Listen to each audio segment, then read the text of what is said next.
you got a lot of good, solid stuff. You know, so yeah. So you've been binge watching that 175 free real estate training videos that people go pay money for when you can go learn it for free. Yeah. Exactly. So yeah, we are actually live right now on Facebook, YouTube, Periscope, and some other places. So people will start trickling in from now. So we are actually live. Matter of fact, I gotta share it in a couple. I actually have a deal that I'm working on. I wanted to ask y'all about if y'all had a minute.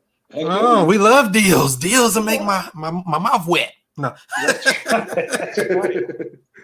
Yeah, I just started doing sub twos, but I really like it. So I've been calling back my old leads, and I picked up one today. I'm calling back. That's smart. And but this one I'm working on, I talked to the seller. The seller agreed to the house. They owe 62 on it, and he agreed to 70,000, $100 a month payments, 70 payments. Well, okay. So, but what about the mortgage part? That covers the mortgage. That's everything. The PITI is like 600, so he makes $100 after everything's paid. So PITI is set 600 a month. Mm-hmm. His he wants to sell it to you at 700 a month. Mm-hmm. He wants to sell it to you for 70,000 per purchase price. It's actually 71 because I was giving them 1,000 down and then paying them $100 a month. And did you already agree to all of this stuff already, or this is just some stuff you told him you'll see what you can do? This we agree. He waiting on me to do the paperwork and send it over to him. But I was working with. I think I sent you that long text. Yeah, you sent some long. So I was like, dang, that's a lot. It was like a book. I know. I prefaced it though. I said I know it's long, but I ain't know no other way to send it. Basically, the long and short is I was working with a guy that I've never met him or anything, but he was telling me that he could help me out or whatever, and we could possibly partner on it or something like that. But the contract he gave me was out of Virginia, and I'm in Maryland, and a lot of the stuff that I'm hearing, like you say and other guys say, that sound like they know what they're talking about. That ain't what he was saying. Like I was trying to get like some type of power of attorney or something, and he sent me over it wasn't a power of attorney, it was something else. But the contracts that he sent me, it was only like 2 pages, which is fine, but it didn't look right, you know. So I just wanted to. So you got a purchase and sales agreement. What are you saying? Is something wrote in it already, or is it something where you can fill in the blank?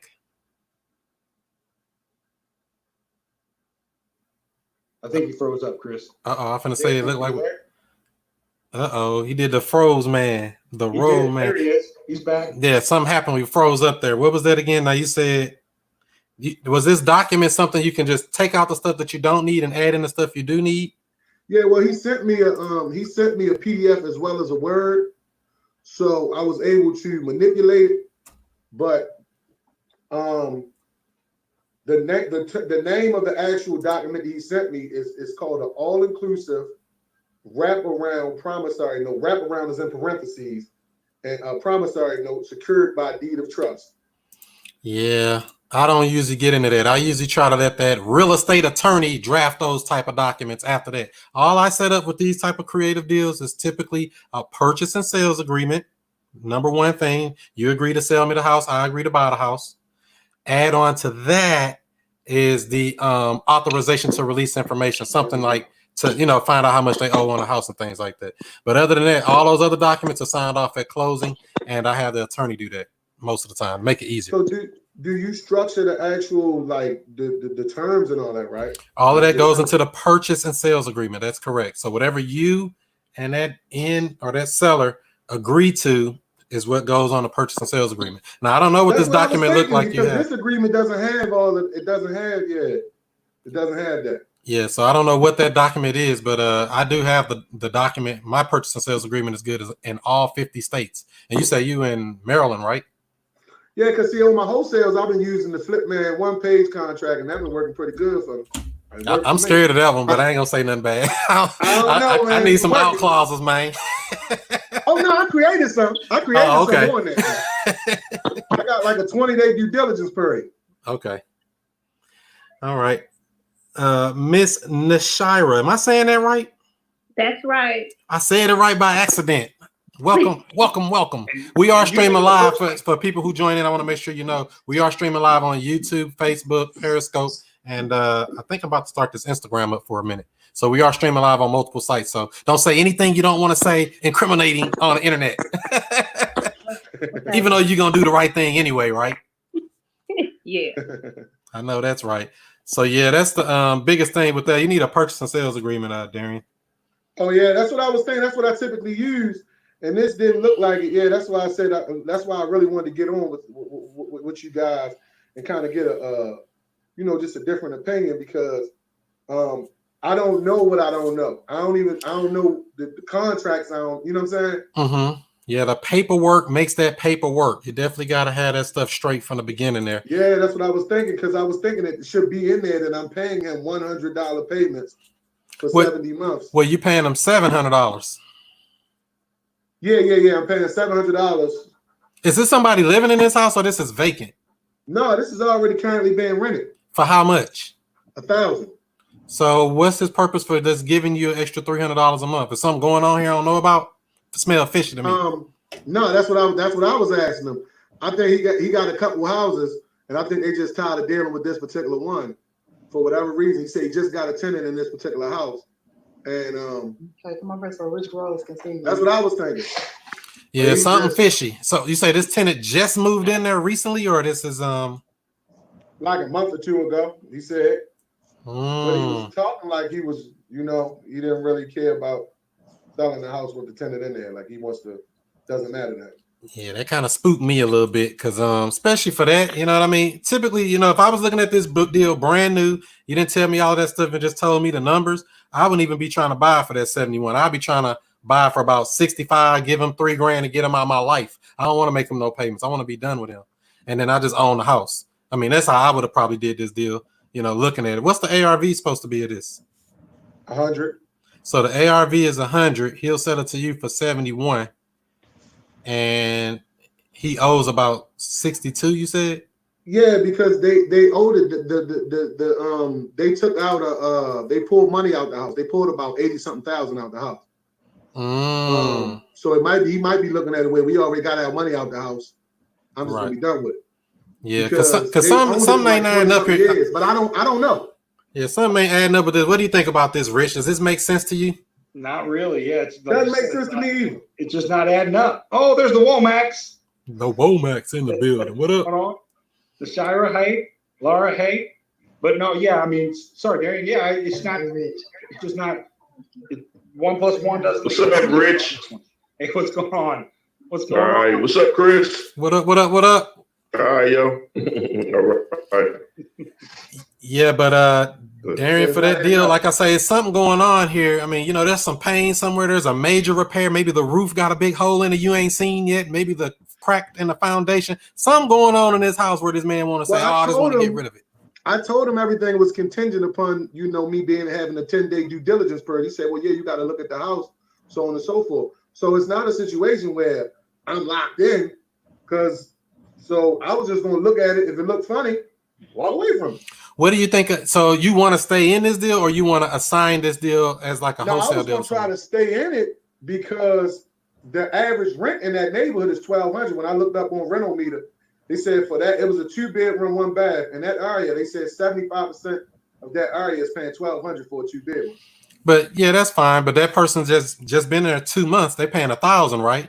Yeah. So we got to go off that number. We can't even. I mean, Rental Meter's nice, but for the next year or however long that lease is going, we know we're gonna get $1,000 a month. Yeah, true. Right. So that's good to look at the comps on that, but it makes a difference. What's up, Robert? Hey, Chris, how are you? Good. So yeah, we're trying to help him analyze a deal and see, if we can make something happen off of this potential, I guess, subject to. What way were you trying to buy this house? What you say? How were you trying to buy it? Are you trying to buy it on a subject to or a wrap, or what was your plan? And exit with it on a lease option. Once her lease is up. See, so that's the lease is up. Yeah, so that's the problem. If you're gonna buy this house for whatever number amount, over that loan balance, it's no longer a subject to anymore. Subject to is you're buying it subject to the existing financing, and that's it. Now, when you add on this extra person on here, this extra window of what'd you say, 71,000? If he owes 62 and you buying for 71, that's no longer subject to anymore. You're only subject to if you're buying for what they owe on it. So what's that called though? That's going to be probably a wraparound mortgage because you got a second deed of trust going to be made. That's what that document earlier. Oh. See, that's what I'm saying. When you're dealing with this creative stuff, I typically try to buy for a solid number and be done with this guy. I don't want to be paying him nothing. I want him out the picture done. I just take the house if it's a good deal. You know what I mean? So that's what I was saying earlier about if he owes 62, I want to be buying it somewhere near that 62, 64, 65, somewhere in there. Drop him that couple of grand, get him out of my hair, and never have to deal with him again. It's unnecessary $100 a month payment for 70 months. That's I'm not saying it's a bad thing, but it's creating unnecessary stuff where you got to prolong your relationship with this person for no reason, if that makes sense. No, I understand exactly what you're saying. Yeah, that makes sense. Yeah, so that's the whole thing with that. You can do it. If it makes sense to you, if you feel like that is a good deal, but I'm thinking something ain't right. If he got a tenant in there paying $1,000 a month, he wants to sell you the property, let you pay him $700 a month, and you make that $300 a month cash flow. But who's responsible for the maintenance and repairs of this property? Me. Is $300 a month enough to cover the maintenance and repairs of this property? Right. You see what I'm saying? Something ain't right here. It ain't adding up. Because say, soon as you close on it, the dang on furnace go out or something crazy, $5,000 fix or something. What you gonna do? Who paying that? Yeah. See, we don't want you in a deal naked. We want you in a deal protected, wrapped up like a baby. Right. Yeah, it sounded a little. That's why I say I got to get some second opinion on it. Yeah. And that's the whole thing. Do you have reserves to deal with something like that if you're worried about this deal and something go wrong with it? Probably so. I probably will be able to depending on the what goes up naturally. But I'll be able to cover the mortgage if it went down or something like that, or like if the tenant left or something like that, until I could get somebody else in there. I know that's right. But I didn't want to have to do that though. I don't want to have to do that at all. They asking for the Zoom link, Rich. Oh, hold on. Let me see. I might be able to send it to him. I guess that's somebody in the Woke Real Estate Investors Group. It's a link in there. Matter of fact, yeah, I'll put it in there. So let me put this in here and I'll let y'all finish that up for a second. Give me a second. I'm gonna put this link in. How's everybody doing today? Good. Doing good. I see the Womack's here, Robert Barrett's here, Shira is here, Laura is here. What's going on, Ms. Womack? What's going on? Right. That's the right answer. Yes. Laura is here. And then I see apologize. I'm here now, guys. Just want to let y'all know I'm here, and if I jump off, that I'll be back later. All right. Laura. And I see somebody here just got a handle. I apologize. I don't know who that is. LGL83BL. You're on mute too, and no video. It's That's okay. a phone. It's okay. Oh, okay. I see him. Yeah, some people up in there. Close Please join us. We want to see smiling faces. Come on in. If you got a deal or something you're working on, you got a deal you're trying to get rid of, come on in and chop it up. Somebody will see it here, whether one of us want to buy it or know somebody want to buy it or whatever. This is what this is for, networking. The network makes your network grow, right? Or something like that. You guys buying in Maryland area? Man, I buy in Egypt if the number's right. Okay, that's good to know. That's right. But it got to be a deal, not some fake deal. We want a deal. The coordinates have dollar signs. Question. Do you have a wholesale deals that like if you because I just was talking to a guy earlier today and he has a house that needs about a good $30K worth of work, easy. And a house in the same 100 block just sold for $145. He's asking for, he told me he wouldn't take a penny under 47, but he's willing to do terms. It's possible. So, did you verify all these numbers or is just the numbers he told you? No, these are the numbers. I got it written down. He told me he wouldn't. I wrote down not a penny less because he told me. Well, he gonna take. If we offer him the number and a penny less, he gonna accept it. Believe that. Right. from 46,999.99. Exactly. But he told me not a penny less than 47. And I told him I couldn't do a cash deal at 47, but we could probably do terms and I may be able to pay him a little more. And he said, oh, okay, fine. And so. And you said a property on that street sold for 140, is that right? 145, February the 28th of this year. And is that truly a comparable, not just a house on the block? 100% a comparable. Okay, I just want to make sure. Because in Baltimore, you got to go block to block. You can't even go more than a block or two away. You know, sometimes it's like that here, Darian. Seriously, in St. Louis, it's like that too. You know. Oh yeah. Yeah, I think St. Louis and Baltimore are very similar in some respects that way. Well, I'm not understanding why that's not a good cash deal. 145 times 0.7. I don't know if you use 30% discount there is 101 minus you say about 30 in repairs equals 71.5. And you said 47 is not a deal? Well, I was looking at I used PropStream and I was looking at what the deals were selling for around that, and they were selling for around the price he was asking. So I figured, see if he open to a terms deal, and then wholesale that contract. If that's because I was told on one of these, something I was watching. They said you could do that. You can wholesale anything. That's right. You can wholesale a contract as long as that contract don't say it's not permitted. Much happier to just take over a $400 payment, because when I ran down the numbers to him, I told him something like $300 or $400 a month, and he was cool with that. So I came up with like. The numbers I came up with was like $418 a month, and that brought him for 120 months, and that brought him to.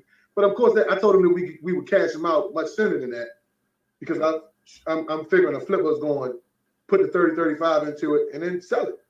Oh, so now it's 35. Hold on, let me subtract 5 more.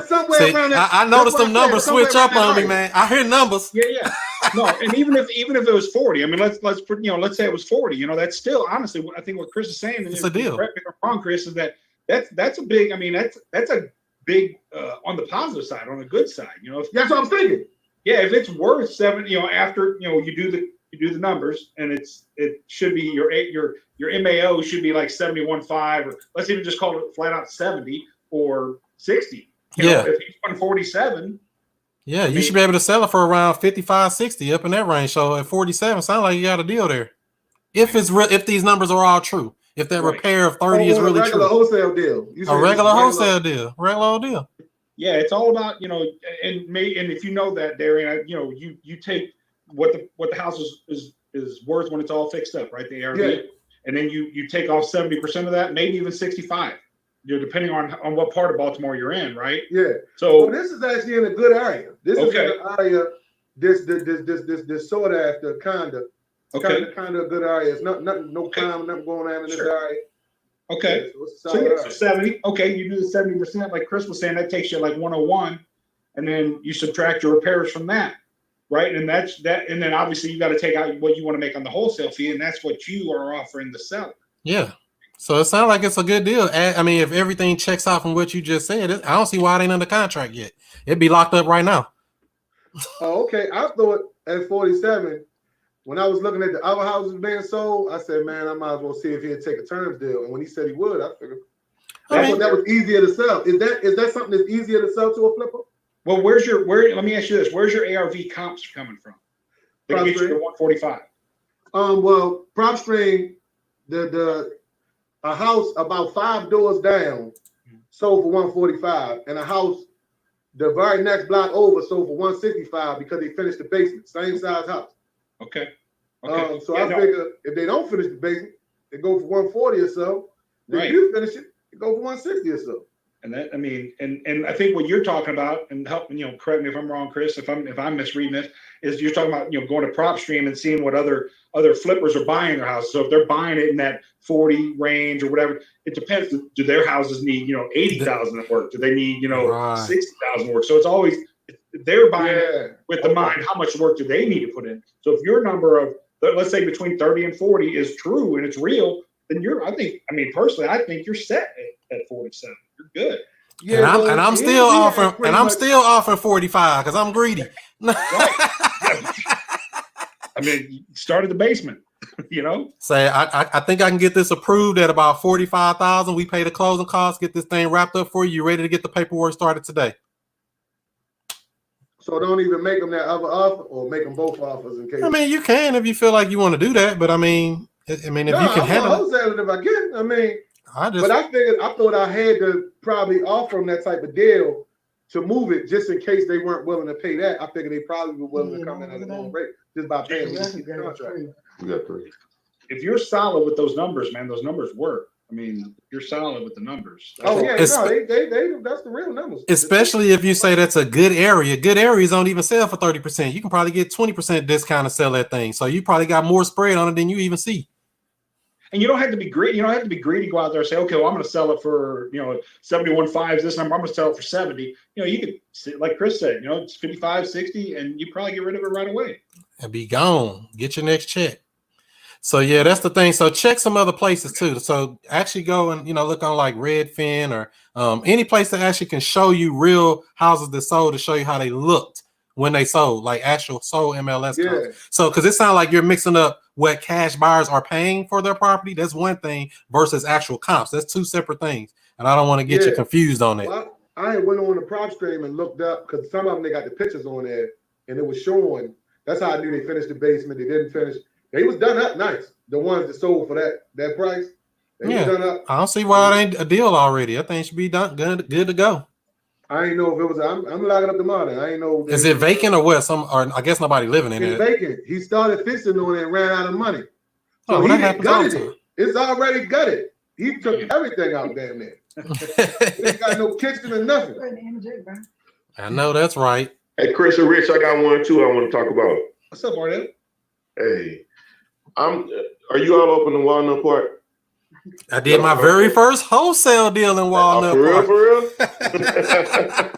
Okay, that's my birthplace. I was born in Walnut Park. Okay. we have one that we could put up on the contract, but I'm trying to figure out. I want to do a wholesale deal on it. So the amount of work that's needed is bare minimum, but there is like some drywall work and some basement fix-up work. Other than that, it's like exterior paint, interior paint. What's a good price to offer on? Low in the single digits. How close can you get to the single digits? Shit, probably probably 8, 7. I like 5 better. If you can get it for 5, you probably got a deal for sure. If you can get it for 8, you might can move it. Because like I said, my very first deal was done over there. Locked it up for $7,200, sold it for $9,500. So around $10,000 for a person to buy. That's cheap enough for somebody to get in it. Or you might even be able to sell it for 12 or so. Somewhere in there, depending. Yeah, it's being shot to us from the owner. They're trying to get 12, but they're open to negotiate. Got to be in that single digits because you ain't gonna be able to sell it before about that much if you're lucky. Okay. Low price. Unless they'll take some type of terms. Okay. That's the same thing that I'm looking at right now. I'm actually doing a JV in a house in Walnut Park. Someone found a seller, but he's asking for $24,000. Too high. I know he's willing to do terms, but how to structure those terms? Is the house habitable? Can somebody move right into there or what? There's a tenant in there already. She's paying like $600 a month. The seller lives out of town. And so that 24 number, where'd they come up with that from? I know that's got to do with the mortgage. I guess he took a second mortgage out. Oh no, kind of spooky there. Like I said, you gotta be in them single digits. If you're talking about wholesaling to a cash buyer over there, you gotta be lower than that. Just being honest. Right. But if you can do some type of creative deal, and anytime I'm starting talking about creative, I'm talking about not me going in and fixing up a bunch of stuff or doing nothing. I'm talking about installing a tenant buyer in there and they do whatever they want to their house, or I sell it to them on a wrap or some other creative way too. Buy it on terms and selling it on terms where they can deal with the house. I don't want to deal with the house. I just want to get the cash flow out of it. That's just how I look at it. Yeah, because he was saying he would take like 15 because I had a couple people offer 15, but he just wanted the 15 at closing and still wanted the rest over time. Not gonna happen unless you find a buyer that's willing to do that. That's what I'm trying to see. Why is he selling to begin with? Let's always start there. Why are they selling? His wife died. He's just trying to get rid of it. He's out of town now in Arizona, and he just want to be out. So there's a mortgage on the property? Yeah. And he owes about how much? 20 something thousand. Mortgage and a second. Kind of a lot. I mean, I don't know. I mean, unless it's some, I mean, that it might be. I mean, I can't say, to be honest. I mean, I wouldn't want to touch it for that much. I know that. Not over in that area. I mean, if he's renting the home for $600 a month, there's $7,200 a year coming in. That house is paid off in 3 years. Right. Yeah, I mean, your net, using the 30% rule, your net, 30% of, to get to net, from gross to net, your costs, your insurance and taxes, property management, right? So 30%, not knowing the solid numbers, just using the general 30%, you're looking at a 20% net ROI on that. It don't make sense for them to sell it. That's why I'm like, why are they selling unless they're not making money? Now, if their mortgage is not good, or they're not making no money, because they could be renting it for what they, there's no money, no cash flow in the deal. Right. And you never want to trade places with the seller ever if they got a bad deal. Yep. Right. Yep. So even if you were to wholesale that for 30, that's about a 16.8 ROI net. So I mean, really honestly, if you did that, and those are the situations where you're not wholesaling to a flipper, right? You're probably wholesaling to a landlord. Somebody has to be a landlord, turnkey properties, and they're looking at the percentage. It's probably, to be honest, it's probably an out-of-state landlord, probably. Right. And who do you think bought my first deal? He was from Israel. Wasn't even from America. Forget that. Right. I mean, Darian, you're listening to us talk about these numbers. You're like, what the heck? Buying a house for $24,000, it's got 20% net return on investment. Buy all the houses you can in St. Louis. It sounds real good. Right. Yeah. I mean, it does. It's just, it's just a matter of. Yeah, it's a different market. I noticed that from watching the videos of yours, Chris. Because when you talking about what y'all paying for the houses, it's totally different. It's just a number, just made up. That. So don't let that get you hyped up. I mean, it's a number, but as long as the numbers make sense, the still be the same.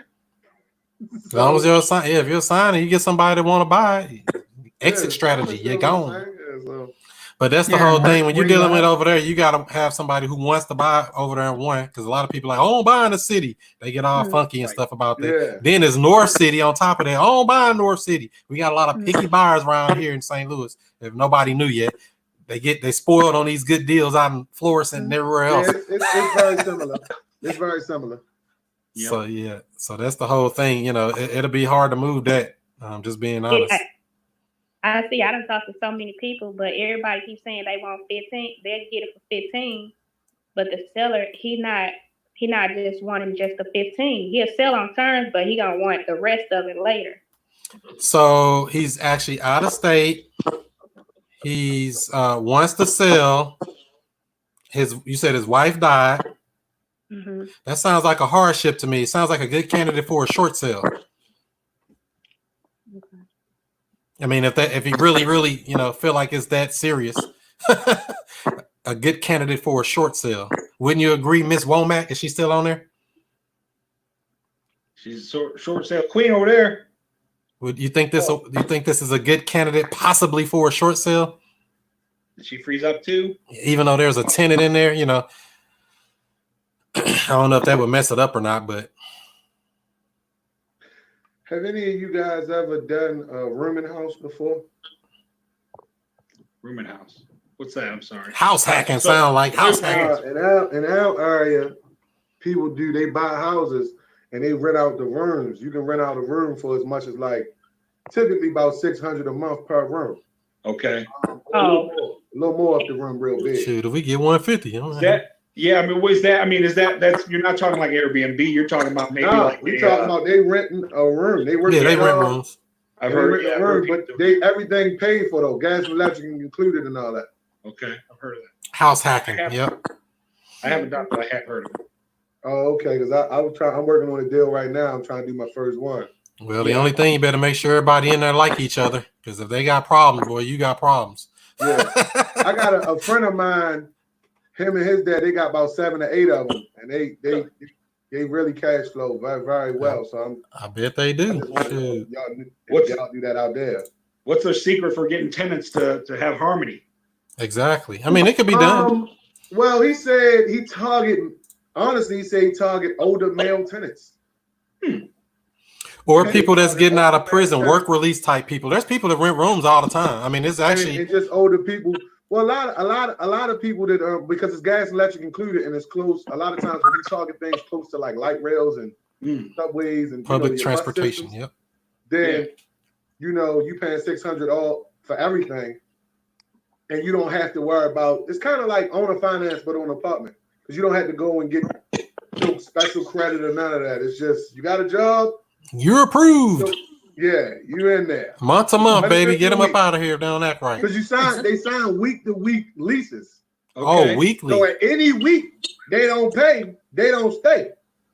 How's the Maryland eviction laws out there? Do you know? With that, they're not tenants, I guess. I think that's kind of one. I don't know about that. Yeah. Okay. No, that's fair. I can honestly tell you. I know with the regular eviction, it ain't. But with that week to week lease. Right. All of the guys that I know that got them, they are eating. Okay. I totally agree with you. If they don't pay, they don't stay. Get them up out of here. Yeah, Miss Womack, I was asking, you think that deal that he was talking about is possible for a short sale? Or where'd she go? I apologize. I kind of went out because my reception or something. I was in a different part of the house, so I didn't fully hear it. Mm-hmm. Oh yeah, so she had a deal. Or tell about your deal. Okay, so there's a house in Walnut Park. The owner wants $24K for it. He has a mortgage on it. He said he'll sell it on terms, but no one really wants to pay the $24K. He said he would take a $15K like at closing, and they're still gonna want the rest over time. So what could we do? Like short sale? I don't even know how to work that. Yeah, I would suggest a short sale because nobody's going to pay that. Right. Obviously, he has that loan on it right now, which he's kind of upside down, it sounds like. Yeah, I don't know. So that's what I would offer him. Do it. I mean, do you know who his lender is? No, the other wholesaler that I'm on this with, he got the information. Okay, if you find out who the lender is, call the lender and make them aware. You're gonna have to get your comps together and all of that.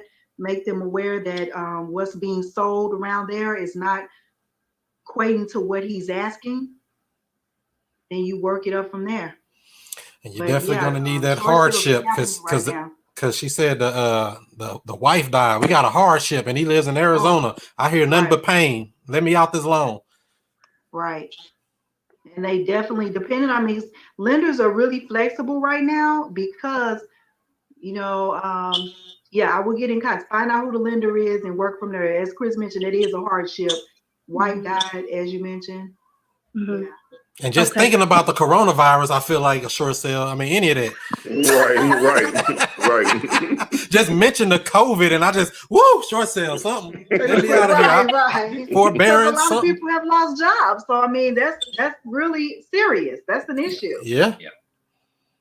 It could be a huge problem. If she was to get the short sale, how do you wholesale a short sale?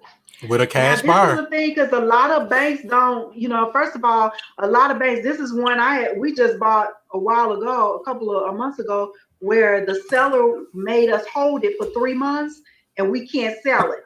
So depending on the bank, that's why I say you have to pay attention, depending on the bank and find out what their terms are. And they prohibited short sale. They prohibited the wholesale deal. Do they? Because I was told that, because I'm actually working on a short sale too, and I was told that you gotta like open a business and then just sell the business. That's what I was going to ask you. Yeah, that's one way to do it. Start a new Open LLC, an LLC and then just sell your LLC. Yep. We still had to, we put it, everything we buy is in our LLC and we still had to hold it for 3 months. They said put it in a completely separate one though. Yeah, you open a brand new one. You open a brand new With one. Womack LLC is new and it's separate from all your other ones. So put it in that LLC and then just sell that LLC that just has the one property. Yep. That makes sense. That makes sense, Yeah. but you still have to, I mean, because the bank, they have a lot of stipulations with that. And I'm speaking in particular Wells Fargo. Every bank is different and they'll have their own rules and guidelines, but I will make sure I ask up front before, I pursue it. Yeah, it depends on the type of loan too, right? If it's an FHA loan and all of that. Right. The one I'm working on, I think, is the FHA, but they willing to. The lady owes 120, and the seller told me that that somebody made them offer 58K, and they considering it. Yeah. Oh, they gonna consider it. They have The to. banks are just taking what they can take right now. Mhm. So I just talked to the agent because they make them get an agent now or something. Yeah. BPO. So I just talked to her and got her information. I was going to send her a $61,000 one tomorrow because they said they just offered 58. The seller told me that. The agent ain't tell me that. I talked to the agent first. Mhm. I mean, I talked to that seller first, and then she called the agent. So the agent don't even know. She told me that they already made an offer of 58. Wow. You know, so I'm gonna offer 61. Mhm. I was gonna get it. That's why I wanted to get on here because I had a couple different questions. That was one of them too. So that's yeah. So But like I said, the only thing you really need to be make sure you know and understand that there are no limitations of hold. Because if you don't, you'll get stuck with that and have to have it, and you can't do that. So as long as there's no limitations, I would say go for it. Sounds like a great deal. What that mean? What? I've never even heard of that. You said no limitations to hold. That mean I can't hold it? What I'm saying is it can't flip hands like that. That's what I'm saying. That was the situation that I just ran into with the short sale. Oh. Can't flip hands, no matter if it's LLC, whatever. Because at first they weren't. I mean, this is from an agent perspective. They didn't even want an investor buying it. It had to be homeowner. And they sent all that information over to the title company, so they was like, they were like up on that immediately. And it was kind of at the last minute because we were like clear to close, and they were like it had to be a homeowner. It went through short sale. It had to go through FH. It was a VA loan, so it had to go through the VA short sale. It had to come back to the company, Wells Fargo, and go through their short sale department. It was and short sales are not short. They're never short. I just want, because most people hear short sale and they're like, oh, this is gonna be quick. They're not short. They can take the longest short sale I've ever had is 8 months. Wow. The only thing short about those is how much the homeowner is paying the bank. Exactly. That is it. And that difference goes back to the homeowner as a default. So, yeah, and very rarely do the banks take that much of a loss. I got it where my client didn't have anything. I mean, he had zero balance when we closed. Wow. So you just have to really know, and I don't know if that's agent specific or what. My seller right now, his credit, he has zero balance that he owes Wells Fargo, and the deficit was like $40,000. Yep, they wiped it all off. Yep. Yeah, that's the thing. So if you all remember, if you come across one of these VA loans, just know you know a disabled veteran. Yeah. And those VA loans are assumable too. So, you can assume. I wouldn't want to assume, and I'd take it subject to. I don't want to assume nothing. Assume no liability, but things can be done. There's always an option. Always. Chris, did you say you're a disabled veteran? Yes, I am. I did 6 years in the United States Army. Combat veteran. Yeah, I spent 24 years in the Marine Corps. Oh, wow. There you go. Hoorah! Well, I'm an Army lady too, so. There you go. Look at that. I'm a reserve weekend warrior. Ain't nothing wrong with the Army. Oh, no. You say ain't nothing right with them either. Nah. Y'all silly. Oh man. That's the whole Yeah, thing. so So yeah, they. Yes. So you guys think I can actually, if I put that in an LLC, it's possible to actual wholesale that then? I mean, it's possible. It's possible. You just, I mean, like Ms. Womack said, is check the verbiage of what the bank requires. Due diligence. Know Yeah, what you're okay. getting into. That solves all of these problems. Investigate, gather facts, gather information before we even start throwing out offers and making promises on stuff we don't know we can do. That's the biggest mistake I see a lot of people make. Over promising something we don't even know if we can do that or not. what? Right. What? So we're just on a fact finding mission first. Get the facts, get the real numbers, get the real situation. This is what we plan to do. Make it a good situation for you and a good situation for us. We hope to make it a win-win, but I can't make any promises. And Darren, if those numbers are accurate, if that's got, the 120, 130 ARV and he wants 45, that house would be sold tonight if those are the real numbers. Yeah. If those are the real numbers, buyers will buy that in a second. No, the ARV on that house, you talking about the short sale? No, He got two different properties, Robert. Sorry. He got a lot of So properties. He worse than me. So that the very first one, I apologize. The very first one. Oh, okay. is he marketing it? Is he putting it out there for sale? What you say? Is he marketing that one? That first one you were talking about? Is he trying to? I mean, is he marketing or is it just you reached out to him? All of them I reached out to. I was driving for dollars. The one that I told you I think need like 30K. I drove for dollars and got that one. Most of them I drove for dollars and got. Gotcha. Is he actually aggressively selling that house, or are you wanting him to sell it? Which house? Are you talking about the one? Your very first one. The very first one? Yeah. The 125, 30,000 rehab. 46. Yeah. No, he wants to sell it. When I talked to him, he said he wouldn't take a penny under 47, but he's not making no money on it and it's empty. So if I can give him 47, he wants to sell it. It's not like he making no money on it, and the taxes here ain't cheap. So Right. And they do in July. And you got $100,000 spread there. There's no way that house wouldn't sell, right? So that there's a buyer for that house. I promise you. Yeah, it's the house like 4 or 5 doors down just sold for 145. Okay. That's why, we're saying if your numbers are good, and I'm not saying they're not. No, your numbers are good. That's a deal, man. First thing in the morning, I didn't know, so I was. Give me his number. I'll call him now. I was gonna say I'd hang up off this conference call right now and call in myself. Right. Not until in the morning. And you said that it's 30,000 in repairs. That's something you confirmed or something he said?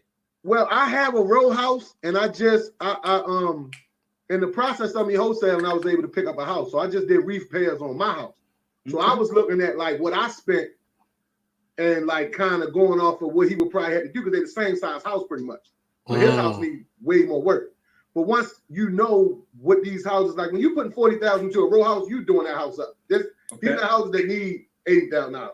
Okay. Unless you putting golden chandeliers or something in.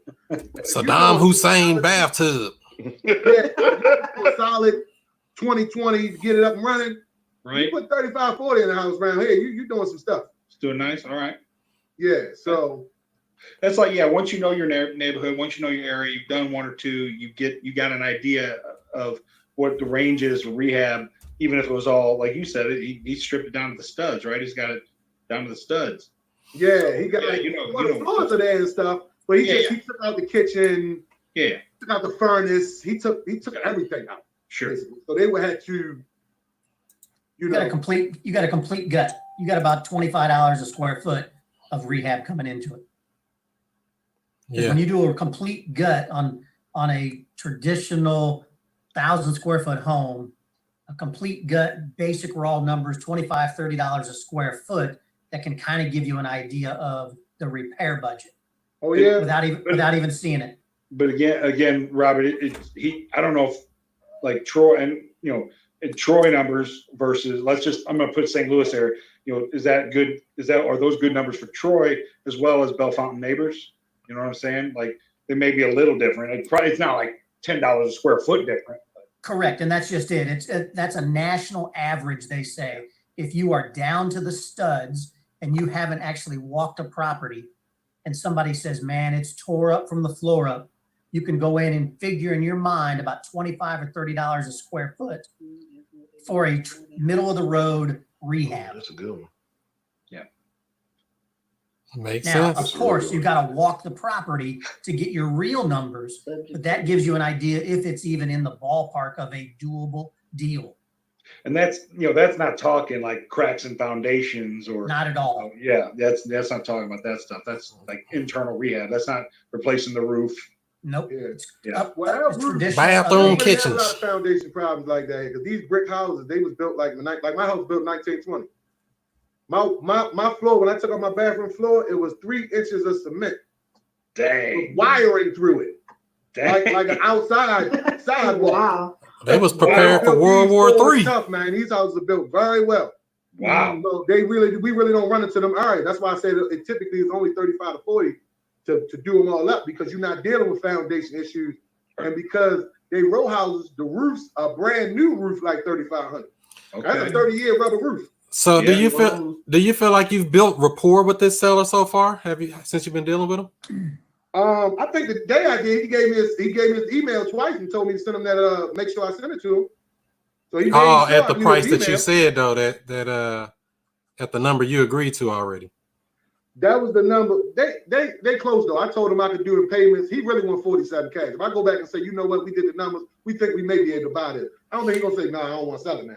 I mean, because that's where I would be trying to go. If you really feel like you can do something with it, I say, yeah. Well, I mean, do we're you close. We're recommend not what that far off. I mean, would you consider doing 40,000 for it and let him talk? You got to stop when you ask that question. Oh, I did that. That's when he wrote. That's why I wrote down and not a penny less.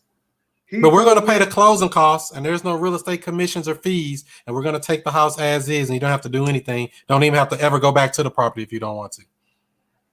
And try to get him down a little bit more. I mean, you can try, but I mean, you want to make it feel like he won, whatever happened. Even if you have to go up to 45 or something, you don't want to just, all right, I'll take the 47 and say, wait a minute, I feel like you just something ain't right here. Right. Yeah, Are you all? That do make sense. Are you all still walking inside all these properties to assess them? I've been in virtual world. I live in the virtual space. In the virtual world? I came in the game virtual, and I plan on staying virtual if I can help it. I'm locking them up over the phone, sight unseen, baby. Okay.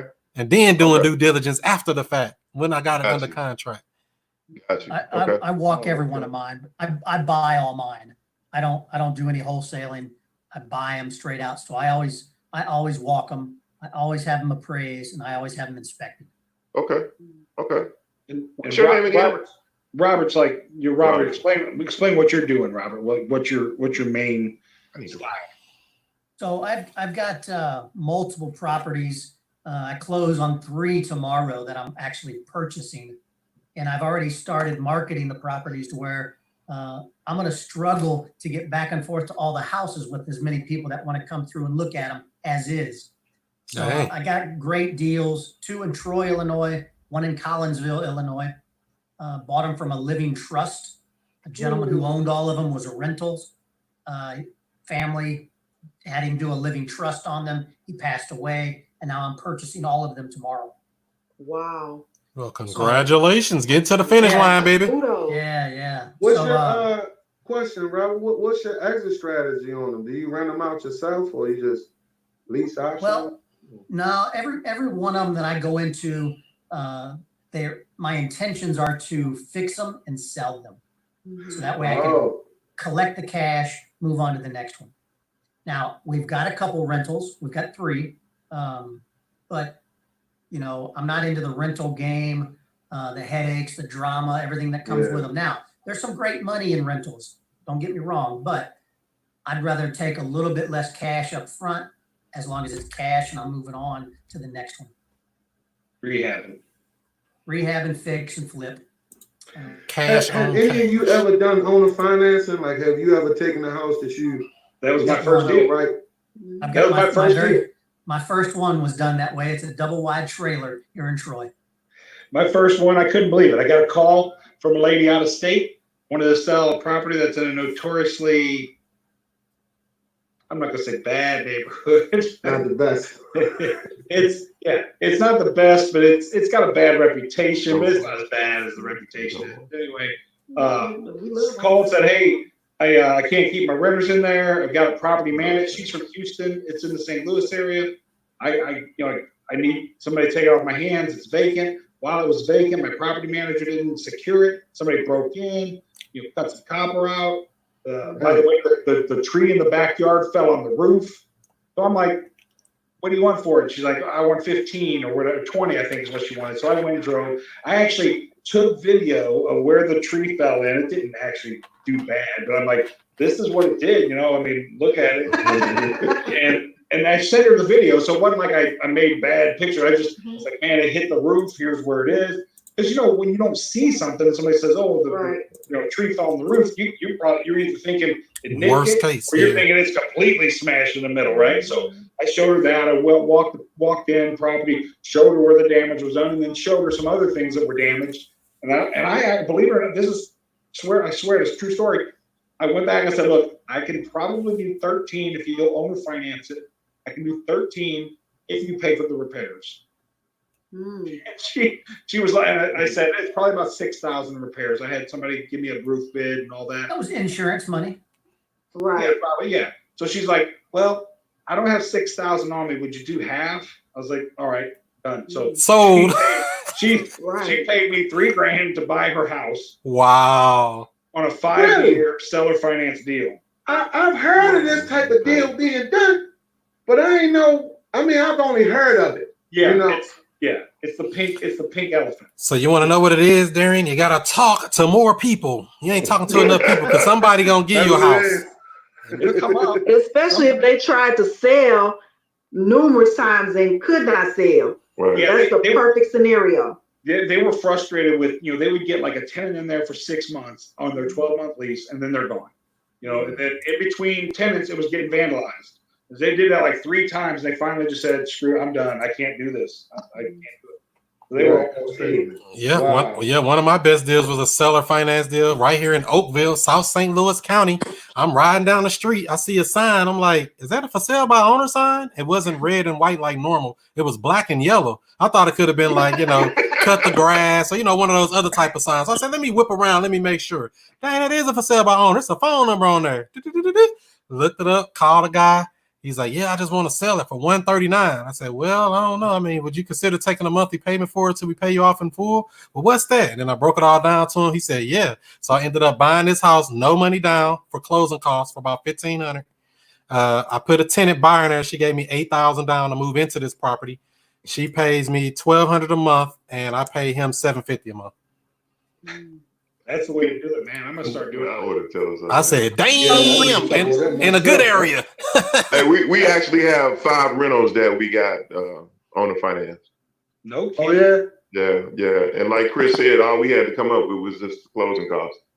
And we had tenants in there like waiting at the door, as soon as we closed the deal. So doing well off of those. So when you say closing costs, you actually purchased the homes and now. Yeah. And we have a 5 year? We got the deed and everything, Yeah. 5-year loan with 5-year loan. 5-year It's term owner with the finance, seller. right? When it's owner finance, the owner's the bank. Owner Yeah. finance. Yep. Yeah, we pay the You go owner. to closing, you go to closing, your mortgage holder is the owner. Exactly. I ain't going to no banks. I ain't qualifying for no loans. I ain't pulling no W-2s. I ain't showing no Right. tax return. I ain't do none of that crap. All I did was sign some papers, cut a check, and they gave me the deed to the house. So Yep. that's the best way to do it. The seller is the bank most of the time. It's the best Yeah. When financing they you can give you get. a deed, do you give them like a note in case or something? Like what do they get in place in case you default? Yeah, so the Yeah. bank. So that's why I was saying earlier about having a real estate attorney. They draft that Right. document up to make that deed of trust in Missouri. I don't know what you have of some mortgage state or a deed of trust state there in your state, but here they do it. It's deed of trust, I think too, because I have a document that says deed of trust. So they do a deed of trust and a promissory note. They attach it, record it. I got that house, no money down, 0% interest on a 10-year balloon. So that thing gonna make cash flow, pure principal pay down for the next 6, 7, 8, 9 years, however long. So the deed of trust is what that seller actually gets to. So that's there just in case you default. It's the exact Well, same you thing get that the a deed of bank would trust. get. It's the exact same document that Bank of America would get, Wells Fargo would get, same junk. Right. Okay. And it's filed with the court, so they have proof that you owe them. Yep, it's and they recorded. can come like a bank and foreclose on it, just like a bank would. Yep. Oh yeah, it's a recorded document. That's because that was the missing component. That I knew that they got something, but I didn't know the actual name of it. I just was like, man, you know that you get, you know, we close with a closing attorney and so on and so forth. But I didn't know that. Stick to that. Don't go into all that. That's too deep for everybody. Deed of trust, wrap around more. I don't go. That's real estate talk. I don't talk to that to sellers. We close through a real estate attorney, so you're protected in the deal. That's what I say. That's that same thing I got from your video. Stick to that. Don't go into all that deep stuff because you're talking about something way above and it's gonna open up a can of worms you don't want to go down. Stick to the script. Yeah. Make sure you close. Well, I mean, in Missouri, we close at a title company, so make sure you close with attorney now. I ain't trying to do this over the kitchen table or nothing. Okay, yeah, because some people will try to tell, like a lot of FISBOs, they don't understand the totality of it, and they'll try to do it themselves. I had some, I'm like, oh no, I don't do that. I go through a title company to make sure that we're legal because I want to make sure I own this. That's right. And when you do, my recommendation, I don't know what you guys think of quick claim deeds versus general warranty deeds. I stay away from quick claim deeds 100%. Quick claim deeds at all. Unless you just giving me the house. Don't ever buy a house on a quick claim deed. Don't ever give money for a quick claim deed. If you're just giving me a house, that's something different. But if you're going to exchange consideration or money for a quick claim deed, you're probably in problem. You got problem central right there. What's the difference from a quick claim deed I do between myself and my other business? What's the other deed you said the name of it was? Quick claim deed. You don't want quit. That's like quit. Like I quit. This is another I quit. Yeah. Quit claim. Yeah. QUIT. And the other one, the regular, like your standard, it's going through title process, where that's called a general warranty deed. General warranty deed. Okay. That's right. Get the deed. Yeah. You get title insurance, the whole thing. Yep. Get the deed or get the door. So yeah, you definitely don't, if you're doing anything with a quit claim deed, definitely don't exchange money for that. Because they just relinquish their house to you, say, here, you can have it, but you get all the liens, encumbrances, baby mama drama, whatever came with that house, you get to keep that too. So definitely don't buy that. Right. Because that's basically them just signing their house over to you. You can just have it. Somebody explained it to me once. I don't know if it's real or not. Oh, okay. You quit claiming anything to anybody. You can, but just that's why I said don't buy it. You can do that, but don't buy it. Don't give somebody $10,000, $20,000, $50,000. Somebody, do this quick claim deed, man. You just got ripped off. You're gonna wonder what happened later when you find out it's a $200,000 lien on the property. So when you do your due diligence too, and check to make sure there's no taxes due on it. Pull that up with the county, city, whatever. Make sure there are no taxes, because a lot of times sellers don't know. Sometimes they know, sometimes they may not tell you. They don't disclose it. But they don't disclose it. Yeah. I think I paid them taxes. Right. I think I paid. We have one of them situations right now. They like, oh, I don't owe anything. Get to the title company, they owe like $4,000 back taxes, and then you would have to assume that if that's what you want. I mean, that's the purpose of going to a title company, because you're paying for title insurance, so that any issues that come up, the title insurance will cover you. That's right. That's why I don't close no deals unless we make it legal like that. That's right. Smart. I don't think you can close deals where I'm at without going to title company. Right. But again, it's just the two different types of deeds you get. Right. The title company will do both. Mm-hmm. If you went to the title company and said, "Hey, I want to buy this property, quick claim deed," they'll whip it up for you. Right. You just have pretty much no coverage. You have no. You're naked. You don't want to be out here naked. Right. Yeah. They'll do both whatever one you tell them to do. We got a question coming in from the comments here. Would you do this subject to deal? $22,000 loan, $7,000 down, 48 payments of $638 to seller. Rent is $1,100. ARV is $40,000. So let me say that again. ARV is $40,000. The loan is $22,000.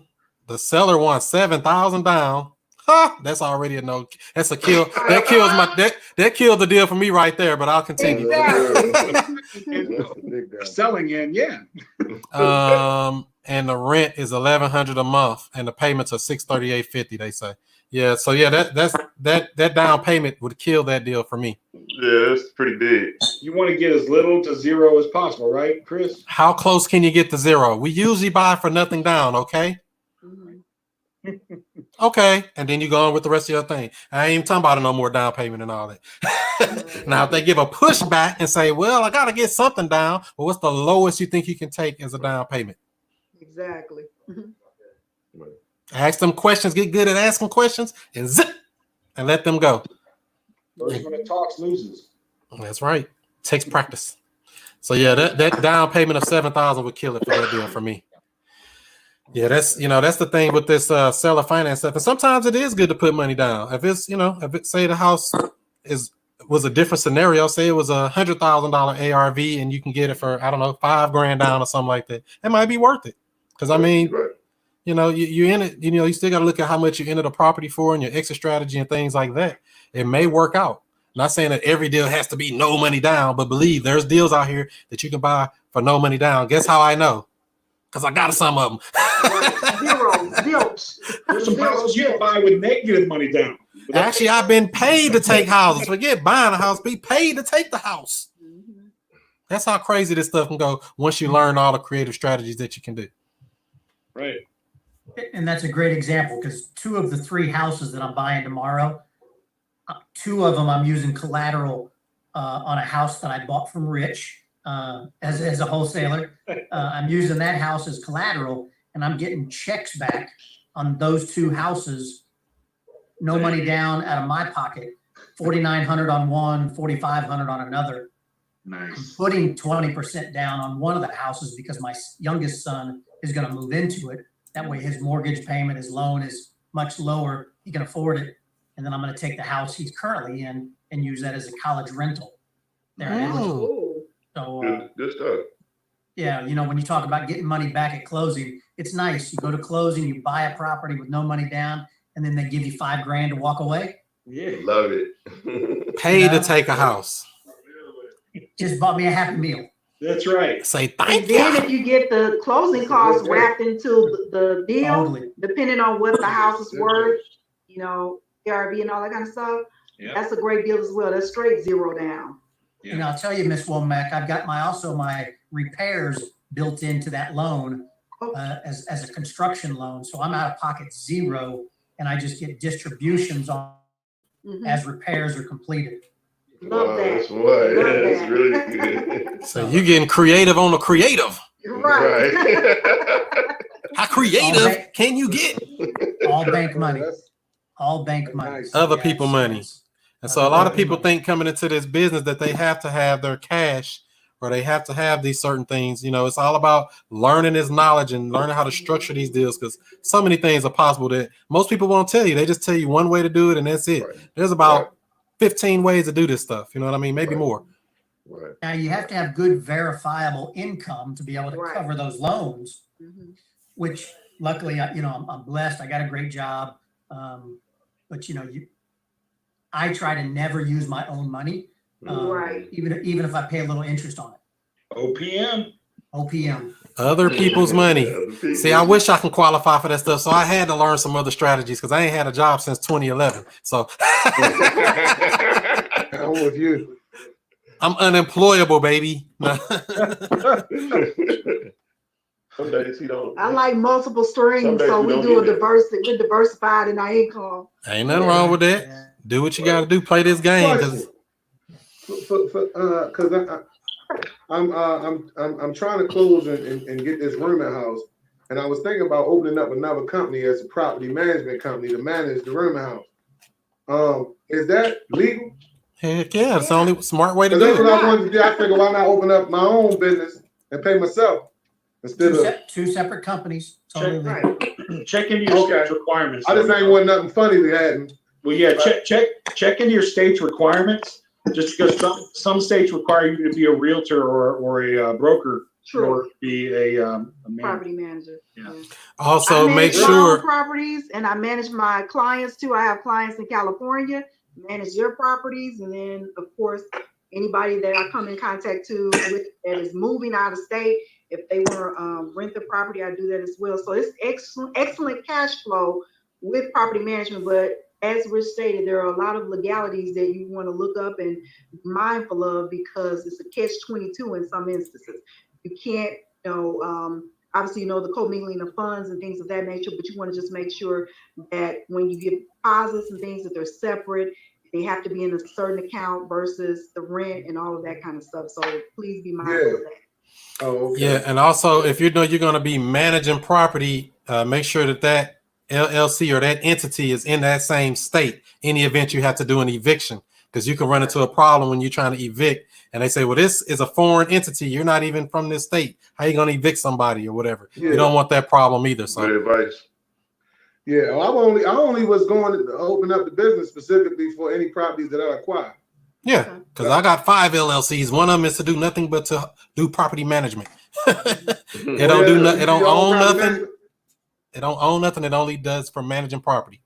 My property, that is. Wow. Oh, okay. Oh, so you do that? Yeah. Okay. So that's what's up. Yeah, that's wonderful. That's what I want to do. Another entity, a brand new baby came out the womb off the Secretary of State site. I hope everybody have their PPP in too, because that's a great thing. I think they said I'm gonna be approved for 9,000. I wish I can get some of the big money though. They didn't say yet. They said We got ours approved. Yeah, we did too. Nice. Yeah. oh, don't y'all got a nephew named Chris to live in South County or something? No, see, I do business consulting too, so I work with a lot of clients, and I just was going through making sure that all my clients were ready and prepared when this came out. We did it the day. Actually, we did it probably about 3 or 4 days before it was time to hit. So yeah. Y'all better get that money. Let me check my email. They might have emailed me. Let me see. That's the business money they're giving out? Oh, Yeah. 4 different types. EIDL and the PPP. Like a grant. The EIDL, how in the heck can you check on your status? Because I submitted the status, never got an email back or anything. We just got our email like 2 days ago, and Okay. we put that in a while ago. So they're kind of slow on the EIDL. You went through the bank? The PPP, we went through our personal bank. That's why I always advise my clients to have a personal relationship with the bank, because it took nothing but for me to contact my banker and, fill out the paperwork, the application. Now, we've missed the first haul, but he made sure that we were on that second haul to get in. So we got our approval. Yeah, we were first in line, so we got our approval, just waiting for it to drop. Dang. I say I'm checking my email right now. Let me make sure. What is that for? What is that? Yeah, Payment protection. With the payment protection, you have to have employees. So, and if you own a business, you should. I'm not a CPA. I'm not an accountant, but you should be the employee of your company.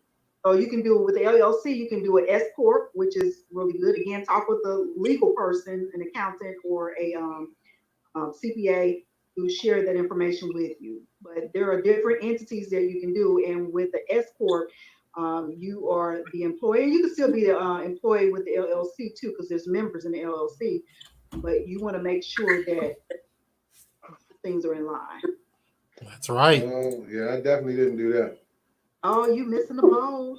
No, I filled out for something. They put $1,000 in my account. Well, okay. Yeah, they gave that to everybody, I think. That was a stimulus. But that was no, I didn't get no stimulus. That's for the business. That's for the business. That was the EIDL then. That was the Did you apply for the EIDL? Mm-hmm.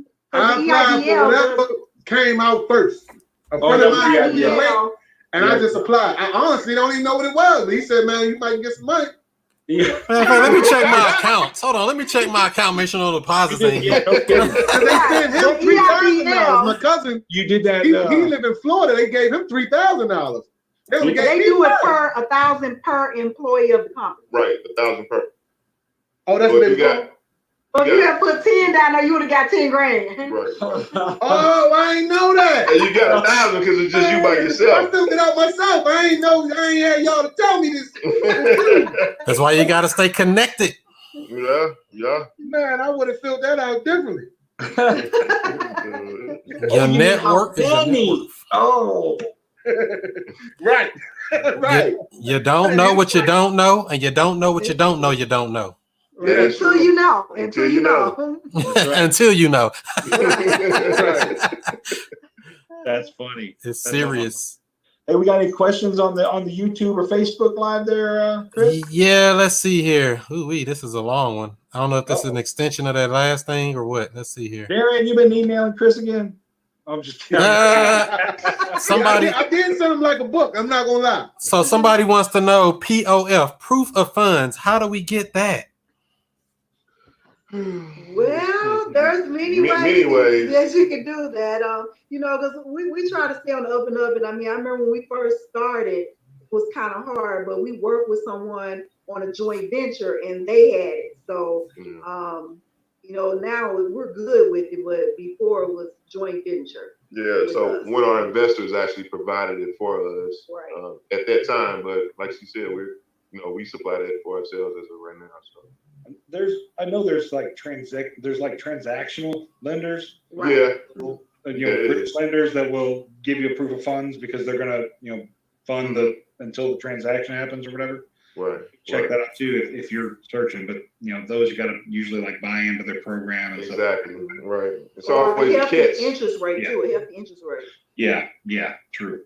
Yep, get with a hard money lender if you have to, something, say, yeah, I need this to get this deal, and they'll give you some document or something showing their amount. That, Yeah, because if your hard money lenders approve you for a deal and for the deal, they're gonna give you the proof of funds. So I'm gonna back this deal if they need it, right? So when I do, just be legit, man. Be have integrity on that. I mean, I don't mean to preach. I don't. But I mean, there's like recently we just ran across an investor here in St. Louis. That, I mean, there's been were there 30 of them almost, or something, 30 serial squatters that had a proof of funds letter every time, and they got. Yeah, that sure was. Jeff Kaufman was the investor that ended up going to the news with his Channel 4 ran the news story that these folks, this mother and son, I saw that. like 30 different houses that they would show up and say, hey, we'll give you a full price offer.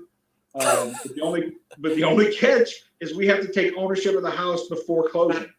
Here's our proof of funds. We'll rent it from you. And I know, right, Chris? So the catch was, look, we'll pay you rent until closing. So we'll pay you, it's only going to be a couple of weeks. So we'll pay you $500 to move in early. And they had the proof of funds and all this, so people let them, like 30 people. And that's a no-go. I never ever recommend people do that because of situations like that, and they happen often. I mean, we just heard about that. I've never heard of it. It happens often. It might have been a bunch that we didn't hear about. Exactly. Right. Yes. So and these people, they paid the $500 to move in, and Jeff didn't see another freaking penny for a year. If they was that creative, they could have just went on and did a deal. Yeah. All that ingenuity. I mean, yeah. Coming up with all that. So That's crazy. Yeah, I don't give too much weight to proof of funds, me personally, because a lot of people ask that even for wholesale deals. Like if I'm selling to a cash buyer, oh yeah, we got proof of funds. I don't need that. I need some non-refundable EMD. I need some money. Put $4 or $5 grand down. That means you're gonna prove. I don't care if you go get the money or not. You will never see this money again. I bet you perform if you put $4 or $5 grand down on this bad boy. Take EMD over POF any day. Any day of the week. I don't even care about a proof of funds, me personally. I've never asked for that. That's just the way I look at it though. I like but if you're buying it through, typically if it's listed, the bank is going to ask for that. So I rarely have had one. I mean, we purchased without no money down through a bank with the listed property, but I mean, we had to come up with some earnest money. So I mean, it's a catch-20. Which way are you going to do it? Catch-22. Yep. Protect yourself in the deal. So with that short sale, with you saying that, Ms. Womack, with the short sale, then that's buying it through a bank then. So they gonna want proof of funds from me then, right? Right. We had to show proof of funds. Yeah. Oh, yeah. That's different. Yeah, that's different. Okay. Yeah. You gotta have that. Now I didn't put no EMD down. No, we didn't put no earnest money down. Right. Oh yeah. Well, this is what an agent. I thought the agents kind of make you put it. I mean, not make. No, they do make you. You can negotiate. Anything is negotiable. Yeah. Oh, okay. Yeah. The bank I really say, no, I'm not owns doing that it. property. And the Oh, bank okay. owns the property. They're looking to collect on a debt that the Right. current owners can't pay. Mhm. It's almost like buying a house through MLS. Certain price point houses call for a certain earnest money collateral piece, $1,000 or whatever. But banks on short sales I've dealt with a few. They're pretty hard. They're like foreclosures. They're tough to get through the system. Takes forever. To me, it's easier just to go find another property, direct to seller, direct to buyer. Oh yeah. And I like to take those tough ones because you get through to them. So, because people know that they're going to be tough, they're going to be hard. And I always make people aware this is not going to be a short sale. It's going to sometimes be 3. The least amount of time I've had is 3 months. All of them have exceeded 3 months and gone before. But end result was closing, and there were a lot of steps involved. So you really have to be mindful of that. And like I said, for the one that we just got, we didn't put any earnest money deposit down. We did have to show proof of funds, and closing. We had to pay closing too. That was it. And it's a lovely spread. Yes, it is. Lovely. So Nice to hear. yeah. All right. So I've been talking to a seller, in the city, north side, and he has a 2-family flat. So I went to look at it, and it's in bad shape, like the bricks. The back wall looks like it's about to fall down. Ooh. So he's like, all he wanted is $7,500. Wow. The inside of it, it's still is gutted in the kitchen downstairs. Upstairs is still intact. I had the contractor out there. They said that house would take about $90,000 to get it back together, just because of the brick is most of that money. That wall in the back. Yep, it got bad bricks. It's got a problem. Yeah, because you said 7,500 is what he wanted. Yeah. Because you can buy those houses from the LRA for like $1,000 and stuff like that, or $500. Same raggedy condition, or and there's people almost giving those houses away. I wouldn't dare. Yeah. Matter of fact, I did a wholesale deal over there. What did we do? 2,000 for 2,000, and sold it for somebody for 4,500, and they had good bricks. So. Okay. That was the only thing good about the house was the bricks. I never went in the house. I just looked at the outside, said this looked pretty good. Right. Good enough for me. Put under contract, find somebody else who want to love and go fix on it. Have at it. Knock yourself out. Okay. So yeah. I don't know what part of North St. Louis you're looking in there, but generally a house need that kind of work ain't happening. Yeah. Because where So they you always look at the cost that it takes first to get it up to par.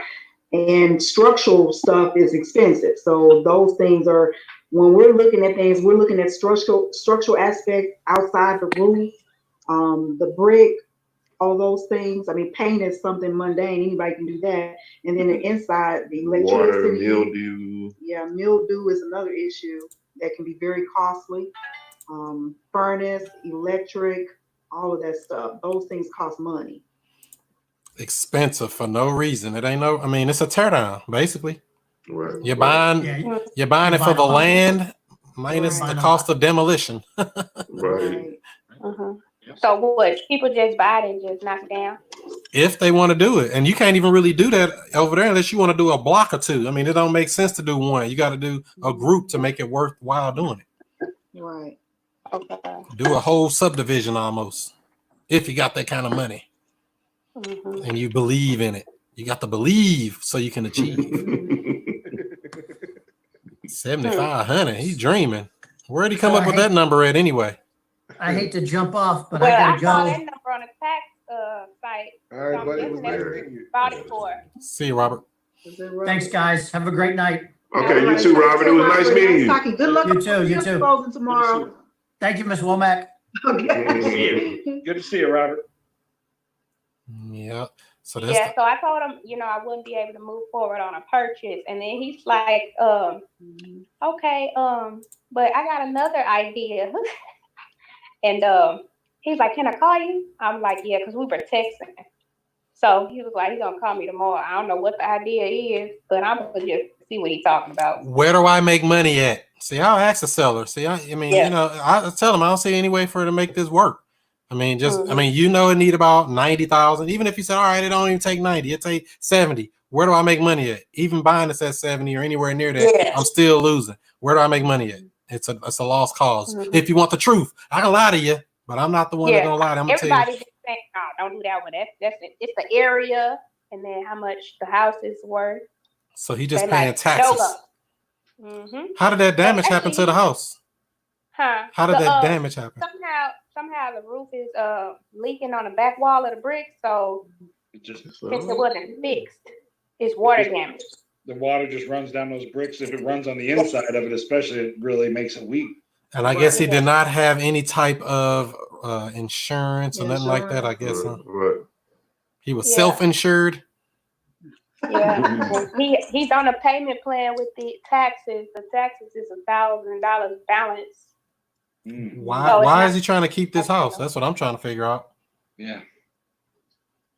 Sometimes you got to cut your losses. See, I ask these sellers that straight up. I mean, you know, why don't just get rid of it? I mean, you know, what are you going to do if you're not able to sell, Mr. Seller?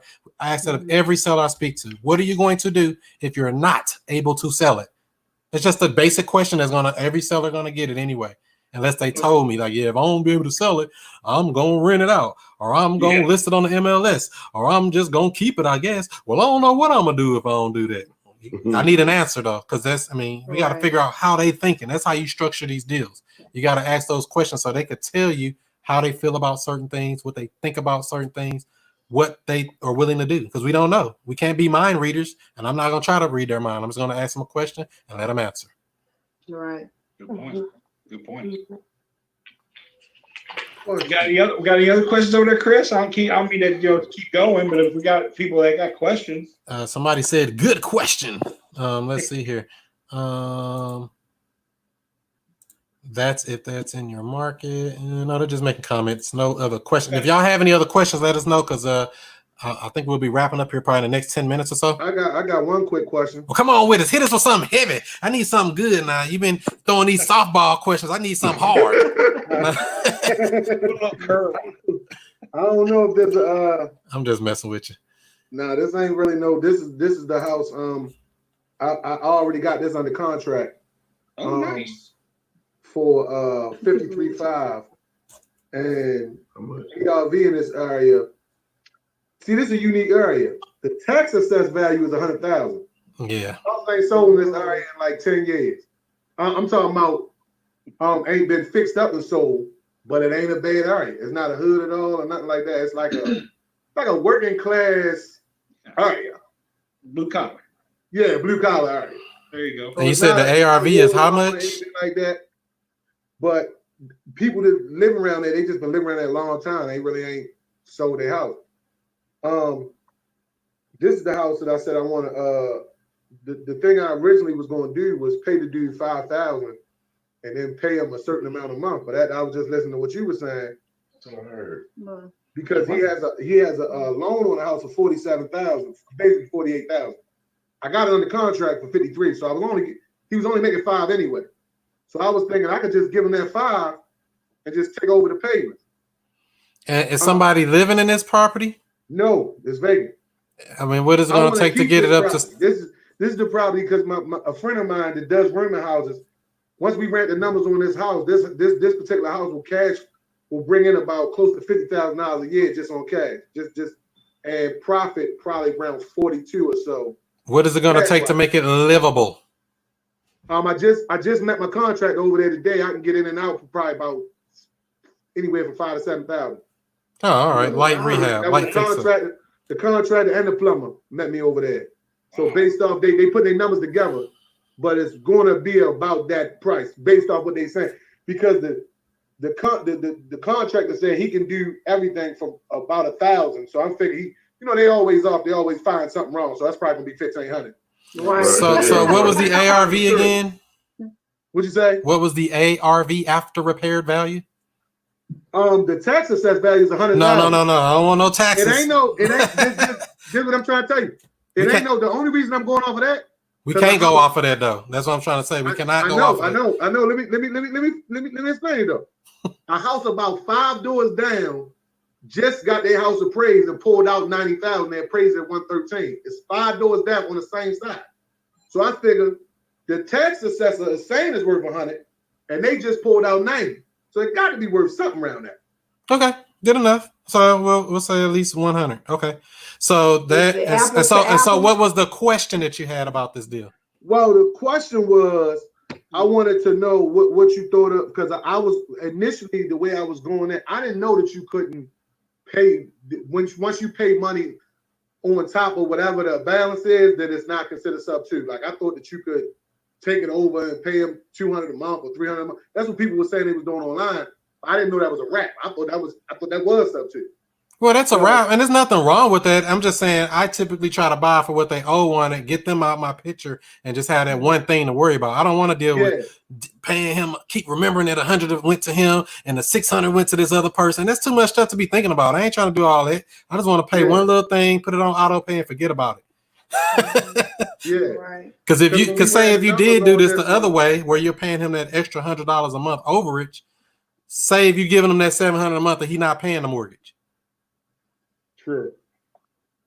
I mean, not saying that he would or wouldn't, but why you want to have that extra layer for no reason? There's no real reason for that. Okay, yeah. Especially if you got the money. Give him that 5 and just keep it, and then just take over his payments, because his PITI is like 600. It's like it's nothing really, and the rooms rent for 600 per room, and this place is set up for 6 rooms already. It's already That's fine. ready to go. So you're talking about you've got it under contract for $53,500. It's going to make about $50,000 gross per year. Take that 30%. Take that 30% rule, which is your expenses, maintenance, whatever. Yeah. And then add on your $5,000 down plus the $7,000 or whatever you said. I forgot how much you said. No. This particular one right here, the one I got in the contract, the one I first told you about, the 70 months, that's a whole nother deal. Gotcha. So how much you want to buy this one for? How much you want for this one? $53,500. Right. So you want for the one that's making $50,000 in rent? No, it ain't making that yet. It's gonna make it at that back. Right. So let me make sure we got it right. Purchase price $53,500 is under contract for about $10K in repairs. ARV is about 100, and I mean those are the facts that I gather so far. Yeah, but what I wanted to do, he owes 48 on it, so I just wanted to pay him the difference of the 48 and then take over that loan. That's right. That's the best way to do it. That's exactly how I would do it. Yeah. Okay. So that's what you recommend. Yeah. That's what I was going, because I already got it under contract as a regular wholesale deal. Okay. So I don't think he's going to be really tripping that much, because he wants to get rid of it. He said him and his wife want to move down Virginia Beach, so they want to move down. They want to move. Right. But they got a couple properties. So this property, he said the lady was living there for like 15 years or something. She passed. He's owned it for a long time. So you got the capital to make all this deal happen? Oh yeah. When it is slam dunk, I don't see nothing wrong with it, as long as you structure this deal properly. Right. And just trying to get but it's gonna make $50,000 a year gross. The way you do the numbers, I talked to my buddy who him and his dad got a couple rooming houses. Yeah. He said basically you add up, if you're charging $150 a room, you add that up times 52 weeks, and then you multiply that times the amount of rooms. When I did that, I did 52 weeks times 150 a week.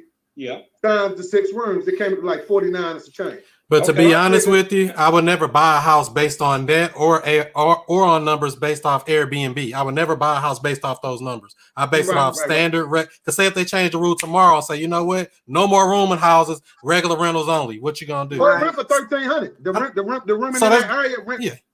No, I'm not saying nothing bad about it. I'm just saying I would never buy a house based off of, because I'm gonna do these rooms or I'm gonna do this Airbnb. I would never base my buying criteria off of that. Not saying that you can't do that and make your money. I'm not saying. But never base your buying because I'm gonna rent each room for this much and it's gonna make $50,000 a year. In a perfect world, it will make $50,000. I did the numbers off of. I did 4 rooms, 5 rooms, and 6 rooms. So I said, okay, if I have consistently two vacancies with 4 rooms, get this deal done. Yeah. And it was still.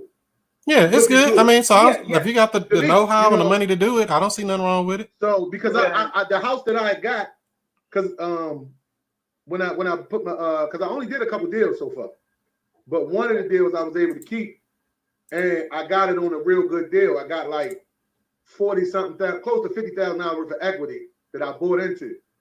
So I caught a house for 60. I paid 62 for it, and they just appraised it for 114, and they about to give me a HELOC on it. So I was just gonna use the HELOC to grab that because that seemed like that's good cash flow. But you know, so that's that. I just wanted to make that my. Yeah, I don't see nothing wrong with it. I mean, yeah, I was just asking because I was trying to give you the net ROI. You know, so that's why I was asking about the rent and that. So how do you do the net? So because I never do it that way. Yeah, I never. And I do that only because I market a lot to people who want turnkey rentals, and they want to know what's their net ROI, or if it's an apartment building, you know, a cap rate, their net cap rate.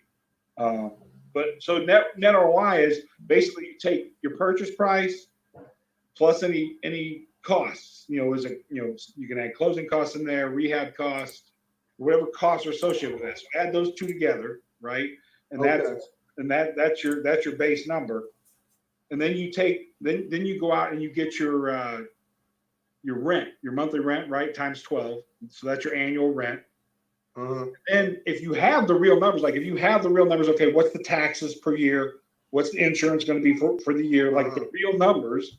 And maybe you've talked to the insurance agent, you've gotten a quote for what your insurance will be on that. And then you can add in like 10% maintenance costs. Or if you don't have the real numbers, people are okay generally with like a general 30%, right? So 30% as like your cost, your expenses through the year. So you take that off, you take that. So basically you take your annual rent times 70%, right? So you're not taking ARV times 70%, you're taking annual rent times 70% and divide that by that purchase price plus costs, rehab costs or closing. Okay. And that gives you a percentage that your net ROI, cash on cash ROI. It doesn't take your any loan costs or anything like that into it. This is a cash on cash net ROI. So with that, if the price was 53.5 and it was going to be like you said, 5,000 down, 5,000 rehab. So I would actually that's just 5,000. That's not 5,000. That's not 10,000. And your rent, like you said, if houses, not doing the per room, if you had to do just the houses rented for $1,300 a month times 12, that's $15,600 a year. 70% of that is $10,920. So you take that $10,920 and divide it by the 53.5 plus 5,000, so it's 58.5.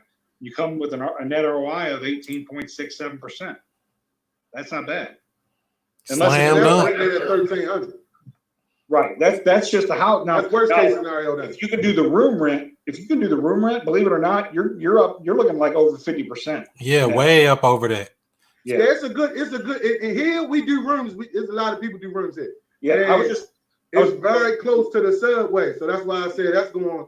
Yeah, I was just saying, using Chris's example that hey, if the rules change tomorrow, you can't do that anymore. What's the least your ROI is going to be? And it's going to be 18%. Yeah, so I would never calculate a deal off room rents. That's all I was saying. I would never calculate off room rents or Airbnb rental stuff like that. I mean, because it's not the right way to evaluate a deal. That's all I'm saying. Yeah. Not saying that you can't get these big numbers. Yeah, go for the big numbers, but just don't evaluate your deals. I want to buy this because of this, and this. It shouldn't be because these great return rates that are unrealistic in real life. Not saying you can't get them or not. It's kind of like Mr. Jim. But, make sure you know to evaluate the deal fully.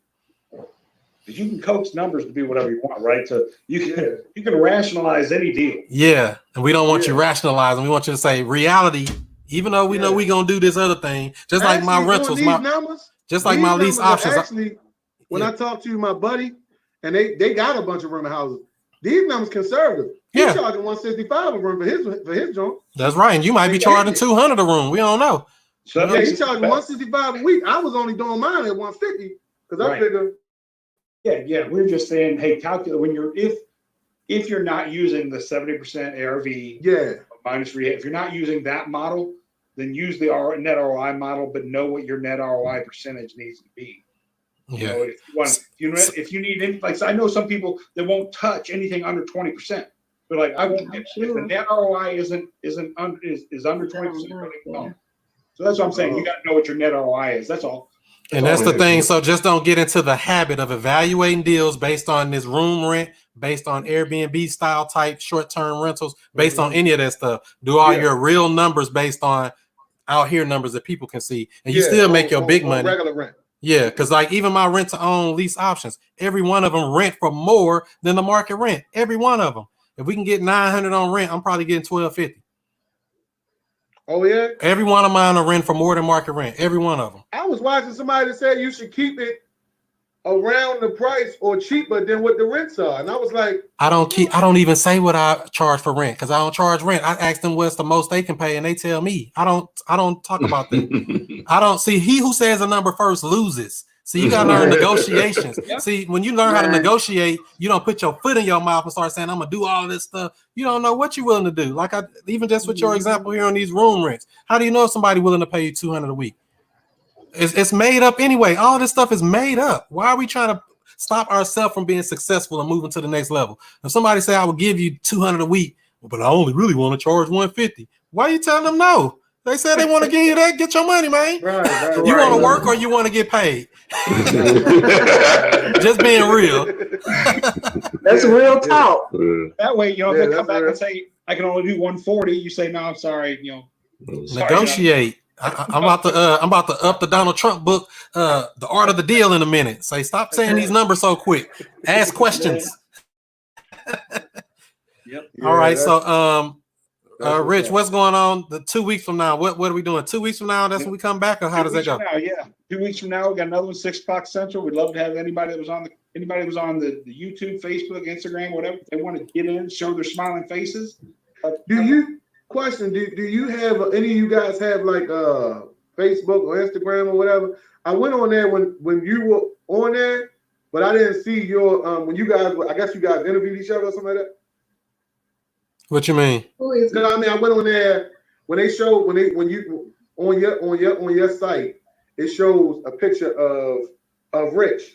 Oh, okay. And underneath of it, I was trying to find like the website or Facebook for both of you. Well, I already got yours.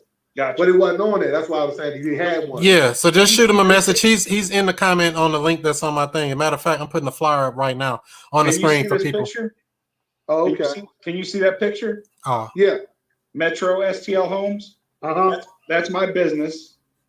So you can metrostlhomes.com or just Metro STL Homes on Facebook. Or the actual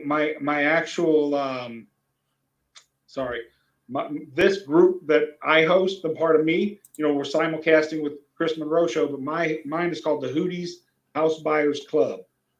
Oh, okay. So if you want to check that out, it's this right here. Oh, hold on, let me move my screen so y'all can see this. Yeah, because when I logged on, you had a site for buying houses. Yeah. That ain't that screen. Wrong screen. That's right. Mm-hmm. I can't even find another screen to show. Oh well. All of you guys are in St. Louis? Nope. Yeah, I think so. Some, yeah, mostly. All of us except you? No. Oh, okay. So that's all I want to say. So yeah, so the 19th, that's the next time, right? May 19th, 6 p.m. Central Time. If you want to be added to the list, anybody watching here, if you want to come in to the Zoom call and be an actual participant, all you got to do is go to stlviplist.com, stlviplist.com, put your name and email address, and you'll be put on to get the link for the next Zoom call. If you just want to watch, you can watch it right here at Chris Monroe STL on all social media. Zoom is there for the stlviplist.com. So any more closing comments anybody got before we get up out of here and do some more woke stuff? Hey, it was a pleasure meeting all of you all. Mm-hmm. I enjoyed it. Good to see you, buddy. Good to see you, man. Let's make money. Yeah. See you in 2 weeks. That's yes, right. Sir. Nashira, thank you so much for coming. Yes, I enjoyed good information. Hope you come every 2 weeks. I will. I'll be here. And if anybody have any deals you want to JV, anything like that, feel free to email me, Chris@wokerealestate.com. Chris Coming on your way. Chris@wokerealestate.com. I'm looking to buy 3 to 5 more houses before summertime. Here, Rich at MetroSTLHomes.com. There you go. No, Chris and I are good. It's all right. You know, we don't fight over the same things. Yeah, I'm just trying to see how we can help everybody out and make it a win-win-win-win-win. We all win in the end. I mean, just honestly, I mean, seriously, like, you know, I talked to Chris before we even did this, said, hey, I got this deal. I'd like to talk to you about it because it's something that I honestly haven't done before. So I'd like to get your opinion on it. So Chris and I are going to work on a deal tomorrow morning. So Sounds cool. Sounds like a plan. Okay. You're going to figure out a way to solve a problem. All I say is bring me the problem. We'll figure out a way to solve it. That's the business we're in, folks. We're in the problem-solving business. Exactly. That's right, guys. So thanks, everybody, for coming in. Thanks for joining, and we'll see you in 2 weeks. All right. Blessings and peace. Bye. Later. All right. Yeah. Good to meet you, Darian. Likewise. Good to meet you. All right. Let's see here. We still in over here on this. Let me put my camera on for y'all. Y'all want to see my mug again? Boom. Start camera. So that's how we do it right here each and every other Tuesday night, 6 o'clock Central Time. We're going to do this. Like I said, if you want to be added to the list, to be added into the Zoom call, all you got to do is go to stlviplist.com. Let me see if I can touch it from here. This way. This thing right there. stlviplist.com. And that's to get on the mailing list for the Zoom call. We'll be doing it again in 2 weeks, which is going to be May the 19th. Today is May the 5th. Happy Cinco de Mayo for all of you. Any other questions, comments, concerns before I end this stream? They say this was cool. You know it. You know it. I'll find you one, Chris. All right, bring it on. Bring it on. What's up? Mike buys houses full price. I see you. Can I buy just a copy of your lease, buyer contracts, and script? Send me an email. Shoot an email to chris@wokerealestate.com and we'll straighten it out. chris@wokerealestate.com. And like I said, if you're looking for contracts, cool gear, or coaching, all of that is provided at wokerealestate.com. And that's how we do it, y'all. Thanks for the info. No problem. No problem. So with all that being said, do what you do. Be who you be, and I'll see you before you see me.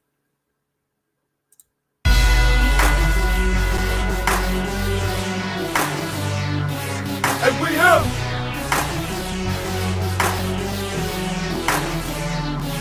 And we out.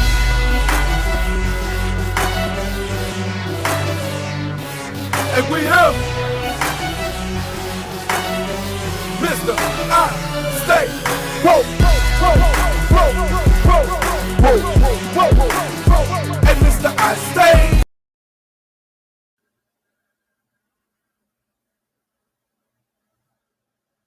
Today's broadcast is being brought to you by WokeSkipTracing.com. Look up phone numbers and email addresses with ease, with pricing as low as only 15 cents per match, not per search, per match. If there's no number or email address, you don't pay. Get accurate data in just minutes. WokeSkipTracing.com. That's WokeSkipTracing.com.